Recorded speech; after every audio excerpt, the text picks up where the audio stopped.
చంద్రబాబు పూజా కార్యక్రమం చేశాం. పల్నాడు జిల్లా నర్సరావుపేటలో టీడీపీ మహిళా కార్యకర్తలు ర్యాలీ నిర్వహించారు. 2029 ఎన్నికల్లో మహిళలకు 33% సీట్లు కేటాయిస్తామని ప్రకటించినందుకు లోకేష్ కు ధన్యవాదాలు తెలిపారు. ఈ కార్యక్రమంలో ఎమ్మెల్యే అరవింద్ బాబు, జిల్లా టీడీపీ అధ్యక్షుడు జానీ బాషా పాల్గొన్నారు.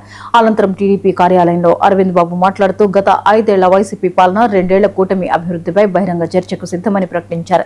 వైసీపీ నేత గోపిరెడ్డి శ్రీనివాసరెడ్డి అంబేద్కర్ విగ్రహం వద్ద సోమవారం ఉదయం 10 గంటలకు విధానపర చర్చకు రావాలని ఆయన సవాల్ విసిరారు. ఏ కార్యక్రమాన్ని పెట్టినా విజయవంతం చేసే బాధ్యత తెలుగుదేశం పార్టీ కార్యకర్తలు తీసుకుంటారు, అదేవిధంగా మహిళలు తీసుకుంటారు. కాబట్టి మరి ఉమ్మడి కూటమి ఏర్పడిన తర్వాత మన ప్రీతమ నేత నారా చంద్రబాబు నాయుడు గారు ముఖ్యమంత్రిగా, మరి పవన్ కళ్యాణ్ గారు డిప్యూటీ సీఎం అయిన తర్వాత అన్ని సంక్షేమ కార్యక్రమాలు కూడా మేమన్నీ కూడా అమలు చేయడం జరిగింది. ఎక్కడ కూడా వెనకడుగు వేసింది లేదు. అదేవిధంగా సంక్షేమ కార్యక్రమాలతో పాటు అభివృద్ధి కార్యక్రమాలు కూడా అన్ని కూడా శరవేగంతో తీసుకెళ్తా ఉన్నాం.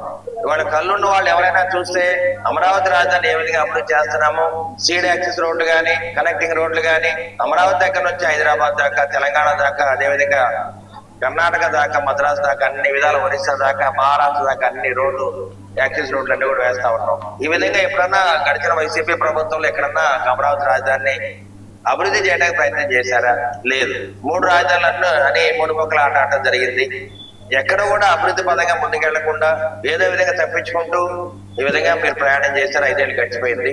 ఇవాళ చంద్రబాబు నాయుడు గారు ముఖ్యమంత్రి అయిన తర్వాత ఒక విజనరీ లీడర్ గా ఆయన మరి పవన్ కళ్యాణ్ పట్టుదలతోటి, నారా లోకేష్ బాబు గారి ఆలోచనతోటి ఇవాళ అమరావతి రాజధాని చక్కగా నిర్మించారు.